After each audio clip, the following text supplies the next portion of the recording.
Vous êtes en milieu de sélection pour votre pool et vous vous demandez vraiment comment est-ce que vous pourrez organiser votre équipe pour avoir une force de frappe supplémentaire dans les rondes 10 à 12. Alors, bienvenue à Basecall, on parle exactement de ça.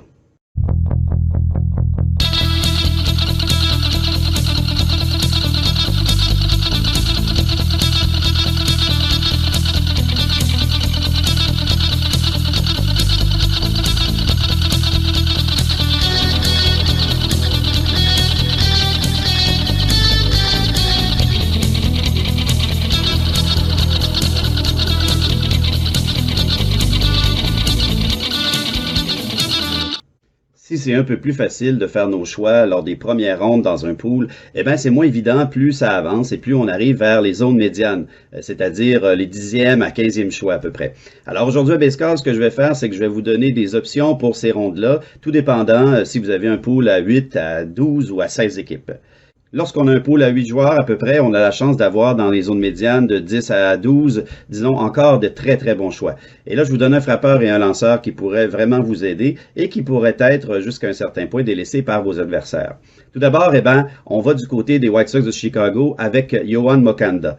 Moncada, il y a à peu près 5 ans, était vraiment un top prospect. On pensait qu'il allait être un joueur extraordinaire. Il ne l'est pas, mais il est vraiment un très bon joueur. C'est un joueur, par exemple, avec lequel il faut faire attention aux blessures, mais si on regarde en 2019, lors de sa dernière saison complète, il a donné des statistiques à peu près dans toutes les catégories. C'est quelqu'un qui, au troisième but, va vous assurer d'une frappe régulière et aussi va vous donner des circuits, des points produits et, bien sûr, quelques petits buts volés. Ce qui est intéressant avec Moncada, c'est qu'il frappe à la 6e place avec les White Sox. Alors, il va être entre Jiménez et puis Luis Robert, la nouvelle sensation. Alors, beaucoup de points comptés aussi. Si votre pool a des points comptés, ben, vous allez être très content de notre ami Yoan Moncada. Sinon, du côté des lanceurs, eh ben, quelqu'un qui a été délaissé parce qu'il a fait une saison 2019 tout à fait exécrable, mais il avait vraiment derrière lui des années exceptionnelles. Et je parle du releveur numéro 1, supposément encore numéro 1 des Mets de New York, Edwin Diaz. Edwin Diaz, en 2020, a fait une saison de très, très grande qualité. On en a très peu parlé parce que les Mets n'étaient pas vraiment une équipe de premier plan. Et il a fait au-dessus de 50 retraits au bâton en moins de 25 manches. C'est quelqu'un qui va vous donner un retrait au bâton, 2 retraits au bâton presque par manche.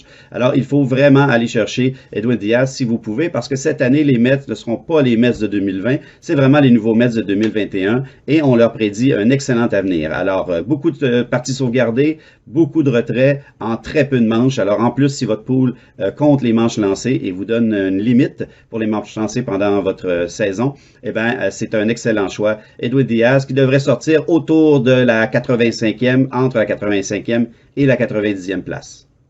Maintenant, on va regarder si vous avez un pool à 12 joueurs et ça vous amène à peu près, lors de la 10e ronde, au 120e choix. Et qu'est-ce qui se passe au 120e choix? Ben, vous avez encore des frappeurs de très grande qualité et puis un autre partant que vous pouvez ajouter à votre équipe. Tout d'abord, eh bien, je vous propose, comme je le fais très souvent, le Dr. Smooth lui-même, Michael Brantley à Houston.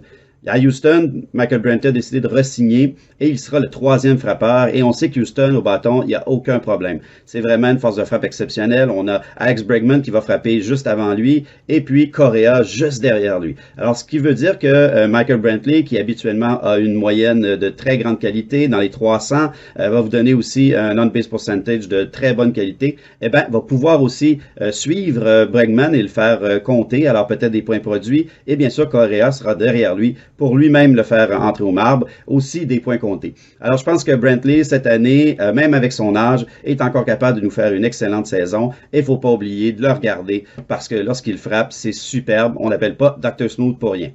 Maintenant, pour un autre lanceur, je vous propose quelqu'un qui est délaissé très souvent parce qu'il est le 3e cheval, entre guillemets, de la rotation de Washington. Mais Patrick Corbin nous a donné une belle saison 2019 et je crois qu'il va encore nous en donner une. C'est un lanceur qui aura sûrement, je le crois, en tout cas, une saison positive, c'est-à-dire beaucoup plus de victoires que de défaites. Et Patrick Corbin est quand même dans ceux qui nous donnent habituellement 200 retraits au bâton. Et ça, c'est pas à négliger parce que si si vous allez chercher plusieurs lanceurs qui vous donnent des retraits au bâton autour de la double centaine, eh bien, vous arriverez à la fin comme meneur des retraits au bâton. Et ça vous donne vraiment une belle avance parce que habituellement, vos lanceurs, si ce sont des bons lanceurs, vont quand même accumuler les victoires, vont s'assurer d'avoir une moyenne plus basse. Et Patrick Corbin peut vous aider. Si ce n'est pas pour la moyenne, ben, il va vous aider certainement dans les retraits au bâton. Alors, un bon choix autour du 120e, Patrick Corbin.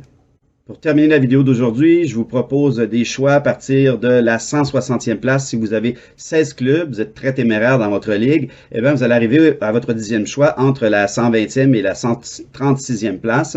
Et bon, ben là, on arrive à des joueurs qui peuvent être surtout très utiles si on a à varier nos positions, c'est-à-dire à chaque jour choisir quel joueur va jouer à telle position pour notre line-up, entre guillemets.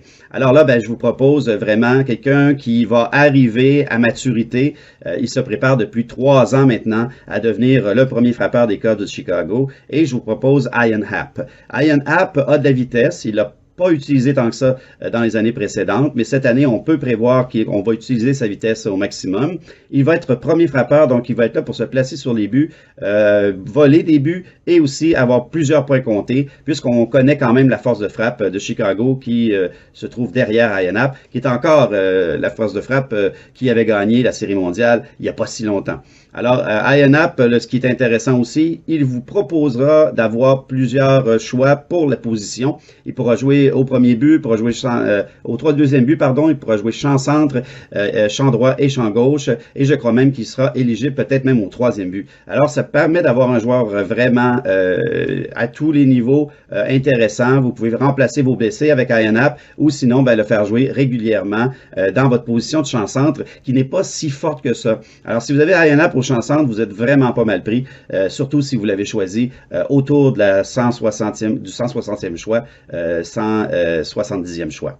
Maintenant, notre dernier lanceur à cette position-là, et c'est possible qu'il sorte avant, mais en tout cas, il est prévu pour sortir vers la 160e place, c'est Devin Williams. Devin Williams qui l'an dernier a été la grande surprise, a été la recrue de l'année. Et ce que ça va vous donner avec Devin Williams, ben, c'est évident que ce sont des retraits sur 3 prises. Si vous avez un pool dans lequel vous devez compter vos manches, eh ben, Devin Williams est un excellent choix. Il va en très peu de manches vous donner beaucoup de retraits sur 3 prises et il va garder une moyenne très basse, ce qui va faire que ça va pallier pour d'autres lanceurs partants qui peut-être auront une moyenne autour de 3,50. Alors, Devin Williams, vraiment un choix évident dans ces rondes-là, en espérant qu'il ne soit pas déjà sorti, parce qu'il ne faut pas oublier qu'il y a un hype autour de Devin Williams, alors il est possible que vos adversaires décident de le faire sortir un peu plus tôt. Mais pour l'instant, il est prévu autour de la 160e ronde, 160e place, pardon. Alors, vous pourriez peut-être mettre la main dessus si vous arrivez à votre ronde 10 et il est encore là. Il faut sauter sur Devin Williams. Alors, c'est tout pour cette vidéo d'aujourd'hui. Je vous propose de m'encourager, likez la vidéo, abonnez-vous et revenez me voir pour la prochaine ronde. Et là, on va parler des joueurs qui, dans la toute fin de notre pêchage, peuvent quand même nous donner quelque chose d'intéressant, même si on a souvent l'impression de prendre des joueurs qui ne joueront presque pas ou qui seront là pour remplacer nos blessés. Il y a quand même des choix intéressants qui peuvent être faits autour de la 25e et la 30e ronde. Alors, on parle de ça dans la prochaine vidéo de Baseball. Bye tout le monde, bon baseball.